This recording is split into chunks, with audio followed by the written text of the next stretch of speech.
Dave, you described last Saturday as Stockport County Day. What were those celebrations like for you? Listen, fantastic. Firstly, massive plaudits to our supporters for staying off the pitch, which allowed us to, I suppose, get things done in a more efficient style and celebrate with everybody. And we'll get a further opportunity to do that this weekend.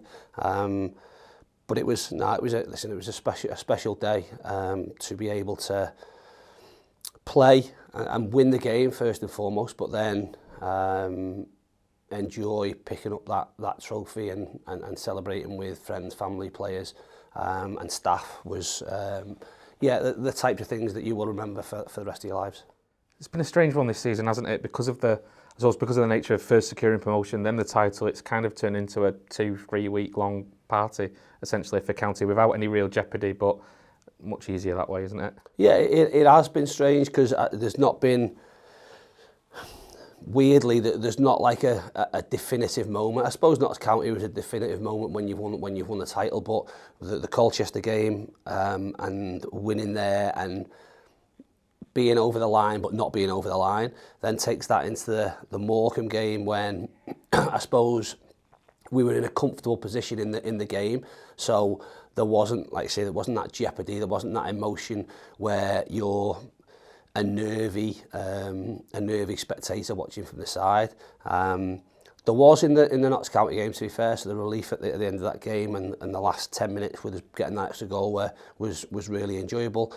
And then Saturday was a desire to want to win the game and perform, and then ultimately enjoy what was after it. So it has been a little bit different, certainly different from the National League triumph, because it was a one-off game on the last game of the season with everything at stake. Was that more euphoric when you get over the line? Yeah, absolutely. Was that the best way to do it? No, I'd much prefer to be in the situation we are now. And we can, like I say, we can reflect, we can enjoy, which is what we've spoken about the last few weeks. We've enjoyed our last training session together as a group today, and we'll enjoy our last match day as a group tomorrow. Yes, in amongst all the celebrations last week, probably didn't get a chance to talk too much about the game itself, but 2 goals for Woods on the day. How pleasing was that? Because it's been a long time coming for him. It has, yeah, and he's gone probably for the first time in his career, gone through a little bit of a spell where he's not managed to score. He should probably score at least a couple at Notts County if he's in good form. He probably scores at least a couple at, like I say, in that away game.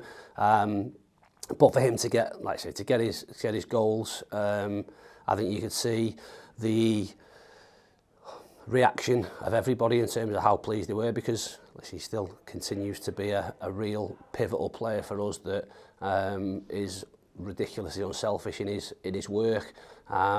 So for him to get the opener and get the I suppose the third goal just after half time was brilliant and took us to a victory. It's the first time that him and Louis have actually been able to start a game together because of the various injuries, and I guess it's a shame that's come so late in the season, because you feel like that would have been a very effective partnership for you.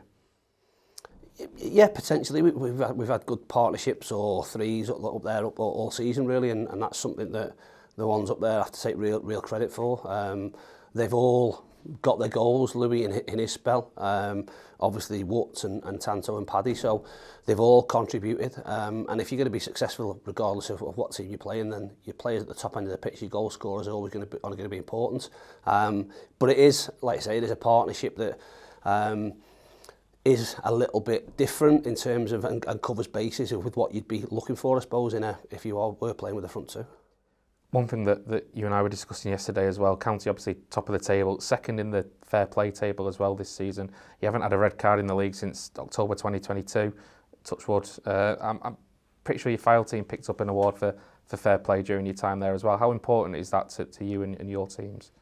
It's always important. It's important to have your players available. We know from this season in particular that players missing through injuries has been testing for us, challenging for us, which we've come out the other side of. So if you can control them bits, then it's obviously going to make our jobs easier and more difficult because we have more players to pick from. There are things you can control in most instances. Are you going to pick up bookings and red cards? Over the course of the season, unfortunately, you are, because that's the nature of the game. And some of those have to be tolerable because do people miss time tackles? Yeah, of course they do. Do we want them to stop tackling so they don't miss time? No, absolutely not. And we were probably victims a little bit. You look at the early part of the season before and the back end of the sort of National League season, we picked up some red cards that were they avoidable? A lot of them were just part and parcel of the game. Unfortunate. You go back to, I think, Sauces at Grimsby was a nothing. Will at Yeovil, I think, was a nothing. We got Ash sent off first game or second game of the season at Stevenage for two yellows that was nothing. So sometimes things will happen that maybe aren't deserving or are red cards that are just part and parcel of the game. We've been fantastic this year, and credit to the players at making sure we are as far away as we can from cheap bookings. Have we had some? Yeah, we've had some. And then if we do have bookings, making sure we're controlled in how we go about things in order to manage the game and not have to play with 10 men, because if you do that over the course of the season, then you're going to be miles better off for it. Perhaps an unfair question when you still have a game to play, I know, but planning's obviously already started for League One next season. What would a successful season for you look like next year for County? I think for every team, regardless of where they sit currently, and I include the teams that are still in the playoff positions, your planning starts probably prior to the January transfer window, and look forward to what your squad might be. The way, I suppose, you can action those plans once you know for certain what division you're going to be in and what budgets look like and all them things, and you have to make tough decisions and I suppose decisions that effectively guide the way you want to go for the following season. In terms of success, probably for the first time, we'll be a squad that doesn't have one of the top 3 budgets in the league we're competing in, and we'll probably be quite a bit down the division. But does that bring challenge? Yeah, absolutely. Does that bring excitement? Absolutely. Does that bring tests for staff and players? Yeah. All of which we're looking forward to. But there's a plan in place for this club to continue to move forward. So will there be progression? Absolutely. We have to progress. We're almost looking at a potential 3-year plan now of what that looks like to try and get to the Championship. But we're all driven to win and be successful. Again, from my own perspective, not finishing outside the playoffs, given a full season at any club, is something that I am really, really proud of, and something that I don't want to let pass me by just by accepting that things might be difficult for us next season. So do I think that if we get our recruitment right and we can improve the group that we've got, can we be pushing towards the top end of that table and pushing for those playoff places? Yeah, I'd say we would all want to do that as a minimum. And who knows what the summer brings? Who knows what is ahead of us over the course of the next 9 to 12 months? Coming back to Saturday, I think you said last week you're not expecting any players to really come back from injury between now and the end of the season. Are there any other injury concerns going into the weekend? There's a few others. I think this game when it was came out at the start of the season, everybody would have thought, oh yeah, we know why that game's been put in, because both teams were tipped to get promoted, and I'm assuming, and I would have hoped that the EFL would have hoped there was plenty on the game, and I think happily for both teams that's not the case, and both teams have secured promotion to League One next year. So from our perspective, certainly, we won't risk anybody that has any type of niggle or injury, because as much as we want to finish the season strongly, we want to win the game, not at the behest of someone being out over the summer and having a problem. So there are some that will miss out on the game, but that still doesn't mean that we'll try and be as strong as we can and look to finish the season strongly. Yeah, and as you say, it's nice to be going there without any jeopardy in the game. When you look at Wrexham, there's obviously naturally a competitive rivalry that's come up over the last couple of years. It's natural when you're challenging for promotion 2 times in the last 3 years, but to be going there, they're promoted, you're champions, both deserving of promotion as well. With Mansfield as well, you'd have to say the top 3 are fully deserving of what they've achieved this season. Yeah, sometimes over the course of the season, it doesn't work out that the best 3 teams get promoted. I think without question, this year it has. The best 3 teams have got promoted.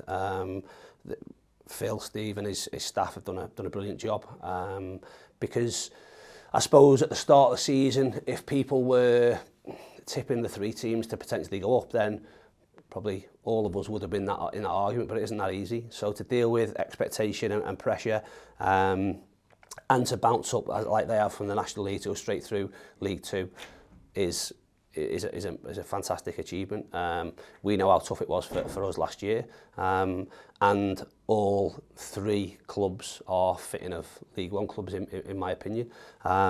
And yeah, there's a competitive rivalry. Their group of players, just as our group of players, will want to win the game. There's been situations over the last couple of years where, as you say, go back to the National League season, where we were toe for toe in terms of right up to that last game, and we managed to get across the line. There's still, again, in that season, we obviously got beat by them in the FA Trophy semi-final, and then obviously lost the league game when we went there with a chance of winning the league. Then come back to the home game at the start of this season, and us coming out on top. So there's always going to be that little bit of rivalry and the competitive nature of players. I suppose similar to our players, their players are exactly the same. If they're playing a game of pool, table tennis, darts, small-sided game, they want to win. And that will be exactly the same on Saturday. I suppose the fun part that you look back on or are able to see is that there's not any jeopardy. There's 3 points up for grabs. Are there bragging rights up for grabs? I'm not too sure. I've said to our players, we want to go and perform, and we want to go and win.